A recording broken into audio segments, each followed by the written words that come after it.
기도하겠습니다. 하나님 감사합니다. 우리 차세대 전도자들에게 오늘도 보좌의 능력을 함께 해주시고 BPM 망대를 세워가는 이 3단체의 현장을 함께 보며 이들의 장점도 있지만 궁극적 영적 한계를 정확하게 보며 이 시대에 우리가 가진 이 복음의 빛을 바를 수 있는 하나님 전도자들이 될 수 있도록 우리를 인도해 주옵소서. 예수 그리스도 이름으로 기도합니다. 아멘.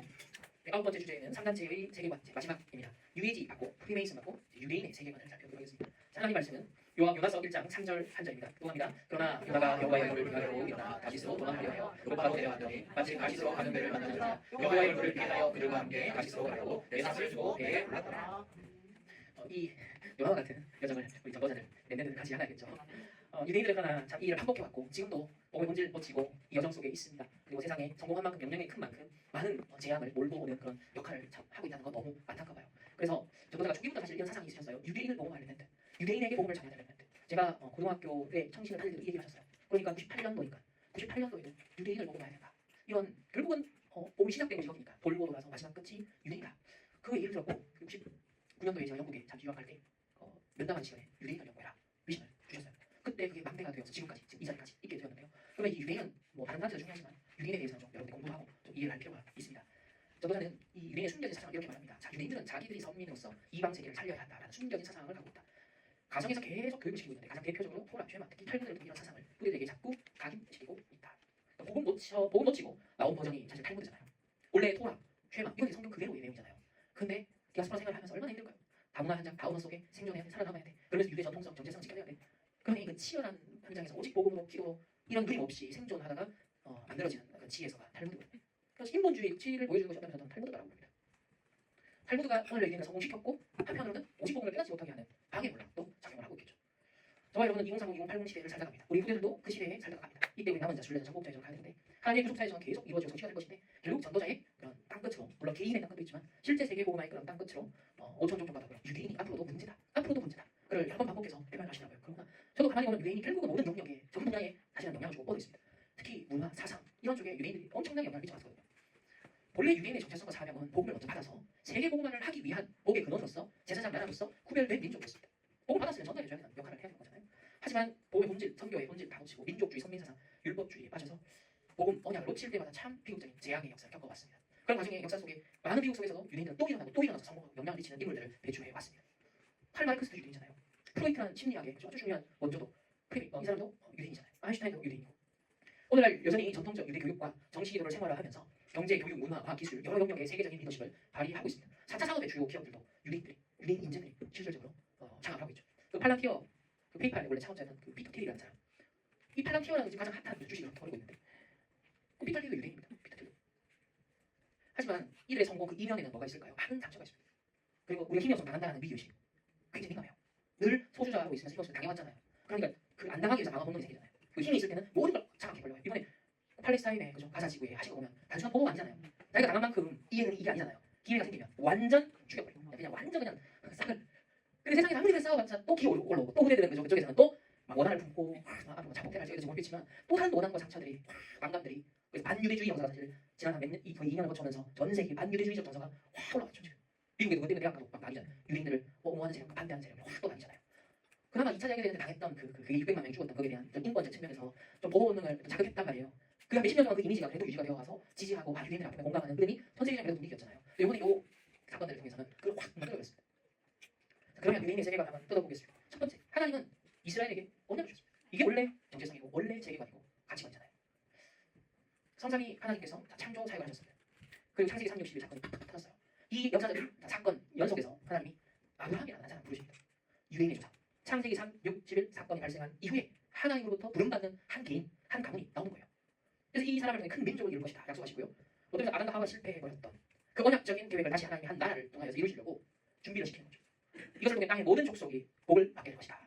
이게 약속입니다. 언약입니다. 또 유대인에게 원래 각인되는 사상은 뭐냐.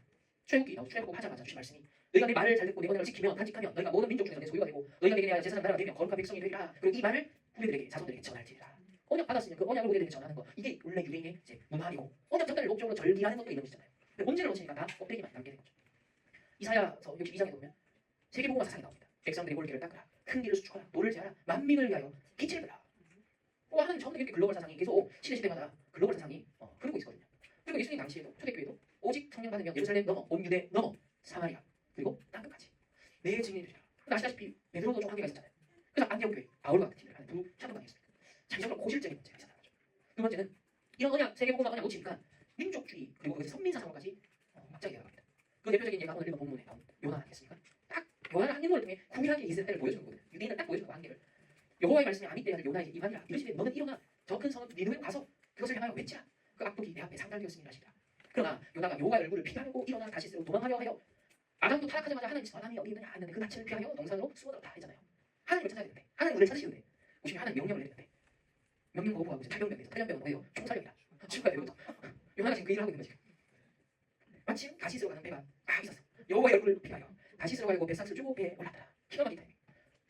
하지만 뽀록이 나잖아요. 그죠? 결국은 죽습니다. 죽음의 위기를 통과했어야 돼요. 겨우 죽을 뻔하다 살아나서 부활을 이제 경험하는데 도착해가지고 몸을 전했어요. 다 회개하고 보니까 또 열받아.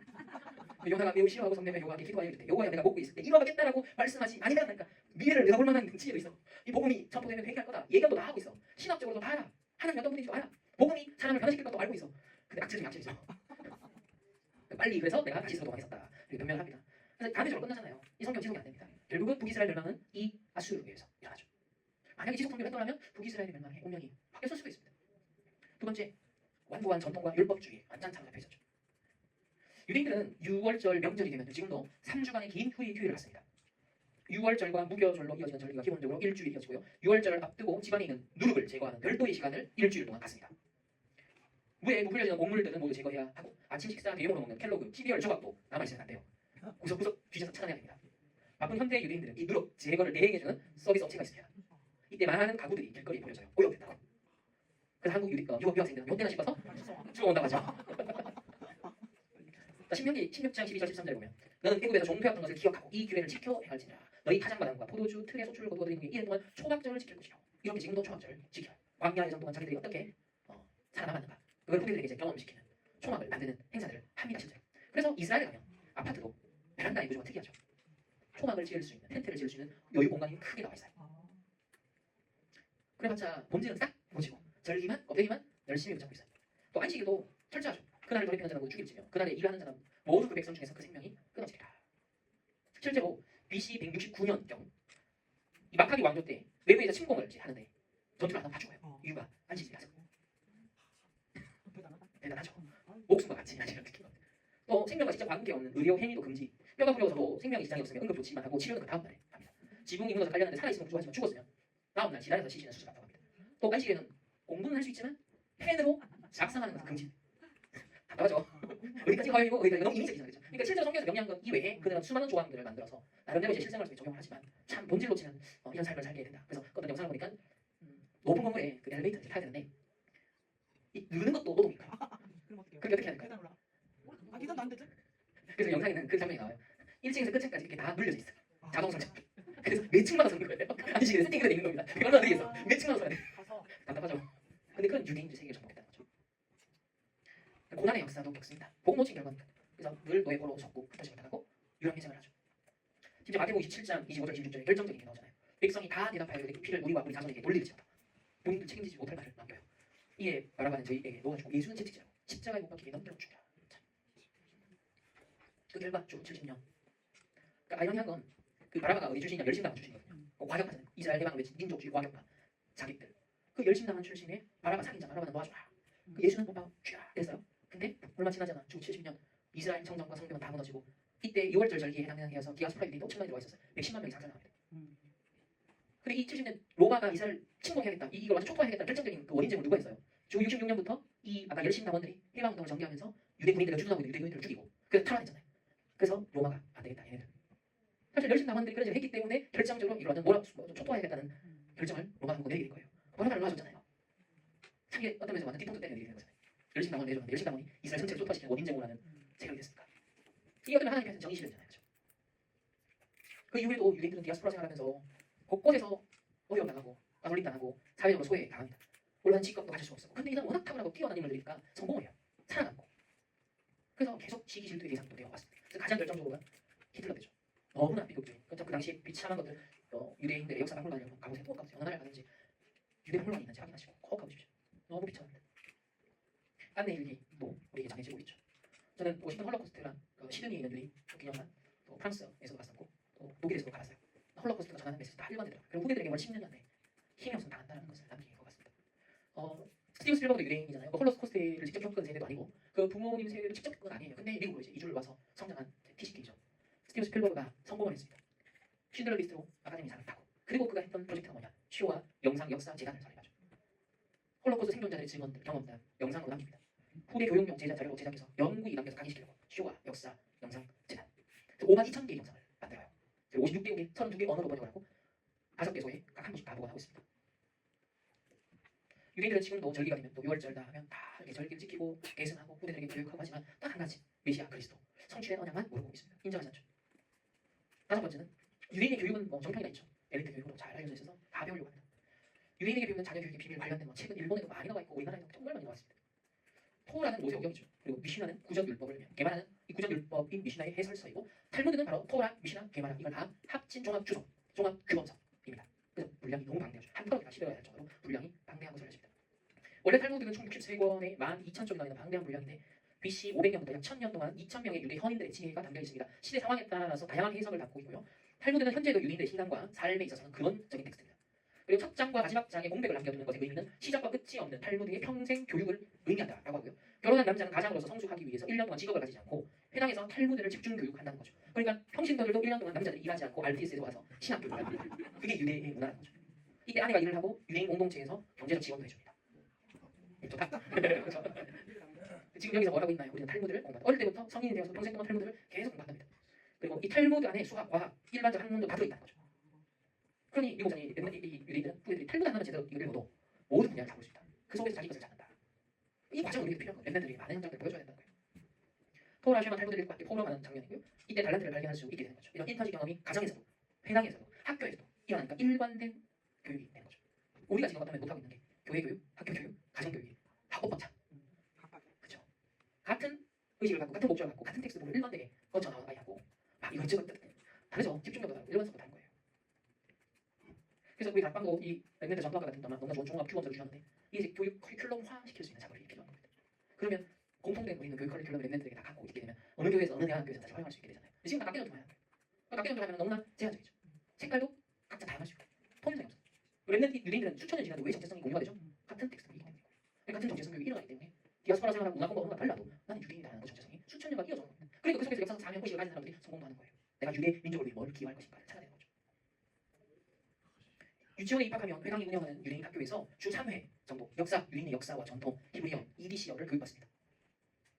유대인에게 있어서 기도는 영혼의 힘을 증가시켜 자기의 육체를 다스리는 지배력을 의미합니다.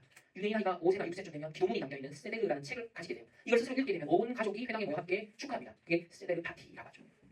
스스로 네가 기도할 수 있는 아이야. 이 자부심, 자긍심을 공식적인 행사로 딱 열어서 심어줘요. 축하를 받으면서. 내가 기도할 수 있다고? 기도문 하나 받는 걸 얼마나 내가 스스로 기도할 수 있어. 이게 얼마나 자기한테는 흥분되는 일인지 몰라요. 이렇게 이제 정식이고 또 상황에 맞는 아침에 일어나서 무슨 기도, 양치 일어나서 무슨 기도, 이게 기도문이 다 나와 있고 삶 속에서 할 수 있는 여러 가지 기도문이 다 있어요. 이걸 몇 년 동안 반복해서 보면 어떨까요? 각인되겠죠. 생활 속에 안 보고 잘수 있는 상태가 되는 거죠. 마당마다 진행되는 유대인 캠프 유명합니다. 18개월 이후에 아기들부터 참석할 수 있어요. 와 이게 가능하다고? 18개월 이후에 갓난 아기를 어떻게 데리고 간다는 거야. 무려 공동체 훈련은 1개월 내지 2개월 동안 진행됩니다. 이게 이제 RUTC죠. 진짜 얘네들 RUTC. 그래서 아이들의 숫자보다 교사의 숫자가 몇 배가 더 많다고 합니다. 모든 훈련병은요 유대인 기부금 공동체에서 부담을 하고요. 캠프 레마라는 적용하는 거잖아요. 다양한 스포츠 활동 교육이 진행되고 하나님이 가장 이 인생의 큰 힘이다. 그런 선민도 정체성을 강의시키고 토라, 기도, 그다음에 유대 전통, 인간의 존재 등 이런 철학적인 것도 배운다. 히브리어와 외국어를 공부하고 세계적인 네트워크, 유대 인간이 곳곳에 디아스포라가 흩어져 있다가 이 공동체 훈련을 받으면서 유대감을 서로 키워가는 이걸 한 달, 두 달을 진행한다는 거죠. 18개월 이후부터. 13세 때 하는 유인 성인식이 말 미tz바라고 하는데 약속의 자녀라는 뜻이죠. 즉 방황하기 쉬운 이 청소년기에 하나님과의 개인적 언약 관계를 먼저 각인시켜줍니다. 그리고 그 속에서 훈련을 받고 1년 성인식 행사 1년 전부터 회당에 나와서 말씀과 기도에 집중적으로 훈련을 받습니다. 그러니까 성인식 행사도 중요하지만 그 전에 1년간 구별된 집중의 훈련을 한다는 거예요. 성인식 때는 자신의 영적인 성장을 공적으로 증명하기 위해서 회당에 모인 사람들 앞에서 모세 오경 중 일부를 암송하고 직접 설교를 합니다. 이런 설교 준비 과정을 1년간 하면서 자연스럽게 글쓰기, 스피치 능력이 향상되겠죠. 수많은 인턴십과 자기 개발하겠죠. 한편 유대인의 성인식은 가족과 지인들로부터 많은 축복을 받고 성대한 파티를 진행하는데 이때 참석자들은 많은 축하금을 전달한다라고 알려지죠. 수천만 원 이상의 돈을 관리하고 투자하면서 경제에 대한 안목과 그릇을 또 키워 나간다라고 합니다. 그리고 더 중요한 건 성인식 후예요. 행사로 반짝 끝나지 않는다는 거예요. 1년 동안 회당 예배와 찬양의 봉사활동을 해야 되고요. 즉 전도사 인턴십을 받는 거예요. 그리고 유대인들의 역사 공부를 진지하게 합니다. 역사 의식이 생긴 13세 아이. 질풍노도의 시기가 아닌 거죠. 이스라엘이 겪은 그 어려움을 내 가슴에 한으로 품고 내가 왜 청소년기 공부를 하고 미래를 준비해야 되고 내가 이 모인 돈을 갖고 어떻게 굴리고 대비해야 될 것인지를 얘는 청소년기에 고민하고 도전하고 경험해 나가는 겁니다. 다양한 봉사활동, 사회 참여 활동들을 해나갑니다. 그러니 에너지 발산도 이런 다양한 활동들을 통해서 뻗어나가니까 얘네들이 상대적으로는 그만큼 청소년 시기나 보편적 우리가 얘기하는 그 망망의 시기가 상대적으로 적다는 거죠. 그래서 유대인은 성공을 하고 탁월한 결과물을 내고 있어요. 객관적으로 증명되잖아요. 22% 이상 노벨상을 타왔고 거의 3분의 1 가까이 육박하고 있고 매년 빠지지 않고 거의 유대인들은 탑니다. 어느 한 해에는 지금 몇 명이 동시에 탔어요. 한 명, 두 명, 세 명, 네 명, 다섯 명, 6명. 동시에 한 해에 6명입니다. 휩쓸 정도죠. 뉴욕에는 초중 고등학교의 선생님의 30에서 40%가 유대인이라고 합니다. 아이비리그의 교수도 상당수 비율이 유대인들이죠. 또 금융, 정보, IT, 미디어, 영화, 문화, 예술, 패션 등 유대인들은 아주 탁월한 결과를 내고 상들을 휩쓸고 있습니다. 또 상원 의원의 비중도 11%나 돼요. 인구 비율에 따지면 너무 많죠. 하원 의원의 5%를 차지한다고 합니다. 그리고 미국의 이제 3차 산업까지 또 4차 산업 현재까지도 사실 웬만한 의학을 소비하고 쓰는 거 보고 듣고 있는 건 거의 유대인들이 만들어낸 것들이 많죠. 여기에 이 영향력과 권력을 유지하기 위해서 철저한 로비 단체를 만들어왔어요. 미국에서. 대표적인 게 에이펙, 종종 언론에서도 소개됩니다. 에이펙. 여기는 공화당 민주당 후보들이 다 가서 줄 섭니다. 10만 명의 각계 유력 인사 정병을 에이펙은 확보하고 있고 상원의원 45명, 하원 200명의 고정적 지지를 받습니다. 연간 1년 동안에 상원, 하원 의원들 이런 중복 접촉을 포함해서 2,000회 면담. 그러니까 이런 우리가 국회의원들을 계속 부르고 초청하고 2,000번이나 유대관계를 맺고 소통을 한다는 것입니다. 로비를 한다는 거죠. 1998년 미국의 40개 대학과 자매결연을 맺고 장학금 지원을 통해 장기적으로 친이스라엘 인맥을 구축해왔고요. 정치, 환경, 미디어, 유대인들이 미디어 잡고 있잖아요. 활용해서 로비 효과도 극대화해왔습니다. 그래서 매년 130건의 친이스라엘, 친유대 법안 결의되고 통과되어 왔던 거예요. 아마 트럼프 때는 더 많을 겁니다. 친이스라엘 띵크탱크도 막강한 그룹들이 많고요. 그 외에 반비방 연맹 ADL 이거는 주로 법조인들이 유대인들이 모여서 만든 단체예요. 조금이라도 유대인들에 대해서 부정적인 인식을 확산시키는 흐름이 있으면 바로 법적으로 소송을 걸거나 댓글을 걸거나 경고를 내리는 거죠. 미국 유대인 공동체 변호사 모임도 따로 있고 AJC도 있고요. 그리고 세계시험기구 공식 자금 조달기관도 있고 또 UJA라는 단체도 있습니다. 이렇게 로비를 통해서 소수지만 영향력만큼은 막강하게 이 유대인들이 실제적으로 영향을 행사하고 있는 겁니다. 다보스 포럼 아시죠? 세계 경제 포럼. 요거 창시자가 누구죠? 클라우스 슈만. 이분도 유대인이에요. 그리고 2016년인가요? 17년이니까 그때 4차 산업이라는 최초의 화두를 공식적으로 던진 분이 클라우스 슈만입니다. 페이스북, 구글, 스타벅스 등 많은 경제를 움직이고 있고요. 자, 그런 중에 또 역사의 중간중간 시대적 후유증을 일으키는데 유대인들의 성공이 또 기여합니다. 자, 공산주의 혁명을 일으켰던 마르크스, 레닌, 스탈린 모두 유대인입니다. 또 모두 3명 다 프리메이슨이에요. 그리고 68혁명을 일으켰던 미국과 유럽에서 68혁명, 히피 다문화 운동을 일으켰던 거기에 결정적인 사상적 토대를 놓은 사람이 프랑크푸르트 학파거든요. 여기에 주멤버가 싹 다 유대인입니다. 해방의 상상, 우리나라 대학가에도 자, 이들에 대한 세미나들이 계속되고 있고요. 히피 다문화 운동, 하버드 환각클럽, 그 마약이 확산되는 데 있어서도 하버드에서 있었던 실험이 있었는데 여기에 결정적으로 또 했던 사람이 유대인이에요. 그러니까 세상을 어지럽히고 혼란하게 하고 중독되게 했는데 결정적 순간에 보면 다 유대인들의 의도치 않았던 어쨌든 영향력이 있다. 그리고 LGBT 운동이 인권 운동으로 이제 변환되는 데 있어서 결정적으로 토대를 놓은 사람도 프랭크 캐먼이라는 사람이 이 사람도 유대인입니다. 그래서 이 사람 마치 출애굽 지도자 모세처럼요 LGBT 해방 운동의 영웅으로 추앙받는 인물이거든요. 그렇게 그런 배경에서 동성애가 그때 합법화되는 동성애가 합법화되는 일이 있었잖아요. 2015년. 그리고 주요 유대인 작은 곳 유대인이 창업한 그런 기업들 다 거의 이 동성 합법화를 합법화하는 것을 지지하지 않습니까? 그죠? 현재도 마이너스 스탠스 거의 취하고 있을 겁니다. 지금 트럼프 때문에 많이 이범물려는 상황이긴 하지만 여기에 대한 방담은 지금 이번에 뉴욕시장 무슬림 출신의 완전 움직이 있었던 사람인데 실제로는 사회주의잖아요. 이 사람이 이제 확 인기를 얻어서 그래도 골든검에 개사해가지고 투표를 독려해가지고 성공했잖아요. 지금 이런 움직임은 그만큼 뭔가가 응축되어 있던 트럼프의 정책이나 트럼프의 행보에 대해서 반감을 갖고 있는 사람들은 굉장히 많아지고 있는 것 같아요. 자, 아담과 하와의 불순종 죄를 일단 인정하지만 원죄를 지금 부정하고 있습니다. 오늘날 유대인들에게 있어서 죄란 뭘까요? 현재의 삶에 충실하지 않은 것, 그게 죄예요. 사람들. 주어진 가능성, 하나님 주신 주어진 가능성에 대해서 최선을 다하지 않는 그 게으름이 죄입니다. 달란트를 찾아내 힘껏 키우지 않는 그 무능력, 이게 죄예요. 이 사람들에게. 오늘날 유대교는 변질된 메시아 사상을 갖고 있는데 하도 메시아를 기다리다 안 와. 왜 2000년 전에 오셔가지고 그죠? 제리를 기다리고 있는데 이들은 기다리는 메시아가 안 와. 얼마나 지치겠어요? 그 과정이 얼마나 힘든 역사가 과정이 있었습니까? 그 티콘 올람이라는 변질된 메시아 사상, 지금도 이제 인기를 얻는데 이 말은 세상을 고친다라는 의미로 신이 세상을 창조했지만 미완성 상태로 걷기에 이를 더 좋은 상태로 개선하고 완성하는 것, 이게 인간의 의무다. 즉 우리 모두가 티콘 올람을 가지고 세상을 고치고 더 나은 세상을 만들어가자, 개선시켜 나가자. 이게 메시아적 사랑, 이제 사랑이라고 하는 거죠. 이렇게 타협하고 편지를 하는 겁니다. 그래서 인간은 하나님과 함께 협력하여 세상을 개선시켜 나가는 존재다. 오늘날 많은 유대인들에게 메시아는 그저 기다려야만 하는 존재가 아니라 신과 협력해 스스로가 미완성 상태의 세상을 완성시켜 나가는 메시아가 되어야 된다고 합니다. 그래서 삼단체가 더 나은 세상을 만들자라는 이 캠페인이 나오는 겁니다. 결론적으로 전도자 속에는 뭘 묵상할 수 있을까? 자, 유대인 중에서 최강의 스펙을 자랑하는 사람이 바울이었습니다. 그렇죠? 모든 면에서 부족하면 근데 그리스도의 비밀을 다 깨닫고 그의 인생을 전환자를 세계관의 변화를 합니다. 무엇이든지 내게 유익하는 것을 그리스도를 위하여 모든 것을 해로 여기면 내 주 그리스도 예수를 아는 지식이 가장 고상하기 때문입니다. 그를 위하여 모든 것을 잃어버리고 배설물로 여기면 그리스도를 얻고 완전 근본적인 인생 축이 바뀌어버렸어요. 그 유대인 중에 이렇게 예비한 자가 있었고 복음 깨달은 자를 통해 어쨌든 복음이 세계화되었던 겁니다. 소수지만 내가 이미 얻었다 함도 아니고 온전히 이루었다 함도 아니라 오직 내가 그리스도 예수께 잡힌 바된 그것을 잡으려고 그리스도 예수 안에서 하나님이 위에서 부르신 부름의 상을 위하여 달려간다. 이 신앙 고백할 남은 자가 분명 유대인들 중에도 이 시대에 있을 것이다 하십니다. 우리는 그 남은 자를 찾고 그 남은 자에게 복음 심어서 유대인 복음할 수 있도록 또 미션을 전달해야 할 사명이 있을 줄로 압니다. 그러니까 진짜 남은 자, 우리 렘넌트 계시지만 유대인, 당신들이 진짜 렘넌트다. 이 시대에 렘넌트기에 축복을 찾아야 된다. 그러면서 지금 우리가 만나는 우리 렘넌트들, 키워야 될 후대들에게 복음 가진 미래 인재, 흑암 먹을 미래 인재, 세계 사는 미래 인재. 왜? 유대인들이 지금 복음을 모르고 있어. 3단체가 복음을 모르고 있어. 그러니 재앙을 흑암을 만들어내고 있어. 세계가 멸망으로 치닫고 있어. 그래서 복음 가지고 흑암 먹고 세계 사는 미래 인재가 렘넌트다라고 2023년도 유럽 사업인대 1강에서 말씀을 주셨습니다. 유대인들은 크게 7가지를 지키면서 지금도 성공을 이룬다. 그래서 반대로 우리는 복음적으로 다시 적용해야 하는 것을 얘기하시죠. 토라, 쉐마, 텔무드 붙잡고 있을 때 우리는 성경 전체를 렘넌트에게 여러 책들과 여러 인물들과 역사와 이런 걸 쫙 보여주면서 뭔가 인물을 통해서 그리스도를 보게 만들고 세상의 역사와 세상의 여러 흐름들을 보면서 세상 나라 사단을 하나님 나라 다 보게 만드는 거예요. 그러면 오직 복음이 그래서 소중하구나. 오직 그리스도 이어야만 하는 것이구나. 그러면 이 이유를 알고 이제 예배, 기도. 그럼 내가 해야 될 오직이 뭔가? 유일성의 전도가 뭔가? 이런 것을 두는 우리에게 찾게 하는 것이 우리가 남아있는 렘넌트 사역이죠. 이걸 위해서 항상 지속돼야 될 것은 모자의 망대 여성 이정표. 이것을 누리면서 우리는 가야겠고 우리 후대들에게 이걸 심어주며 나중에 우리 유대인들에게도 이 보좌의 주고 누릴 수 있도록 이 복음을 전해야 할 사명이 우리에게 남아 있습니다. 지금까지 3번에 걸쳐서 3단체의 세계관을 살펴봤습니다. 우리가 엄밀한 단계로 진짜 학술적으로 풀면 너무나 방대한 내용이 많아요. 하지만 제한된 우리가 이 짧은 시간 안에 단편적이지만 핵심적인 특징들을 조각조각 살펴봤습니다. 요걸 여러분 잘 지낸대로 참으셔서 편집하시고 설계하고 디자인하셔서 우리 렘넌트들과 포럼이 되고 또 사역의 내용이 될 수 있는 작품으로 승화시켜갈 수 있는 여러분들이 됐으면 좋겠습니다. 다음 주 이제 마지막 강의를 남았는데요. 이렇게 종합이 되어서 이런 세계관과 사상과 역사를 토대로 오늘날 3단체가 만들어내고 있는 주요 문화들, 대중 문화들 이런 흐름들을 좀 살펴보도록 하겠습니다. 그리고 시험은 미리 알려드립니다. 시험 문제 알려드리고 여러분들이 한 주 동안 하셔가지고 시험 기간에 온라인 제출하시면 됩니다. 그럼 이제 시험 주간 목요일 밤에 11시 59분까지 여러분들 온라인에 그 문제를 미리 푸셔서 소술하셔서 진출하시면 되겠습니다. 기도하겠습니다. 그리고 시험 있는 그 당일에는 추억 모임은 있습니다. 시험을 치진 않지만 이 모임에는 오프라인으로 모임은 있습니다. 하나님 감사합니다. 이번 학기 3단체의 세계관을 짚어보았습니다. 창세기 3, 6, 11에 이 혼동공은 흑암 속에 참 매여있는 그것을 또 확산시키는 일에 참 역할을 하는 안타까운 흐름을 봤습니다. 진짜 오직 복음만이 이를 살리고 구원하며 또 치유할 수 있기에 또 이들의 영향을 받는 수많은 우리 후대들이 오직 복음으로만 살 수 있고 치유받을 수 있기에 하나님 진짜 3단체 살리는 언약을 붙잡고 후대들에게 전달할 수 있는 믿음의 사람들 되도록 저희를 인도해 주옵소서. 예수 그리스도의 이름으로 기도합니다. 아멘.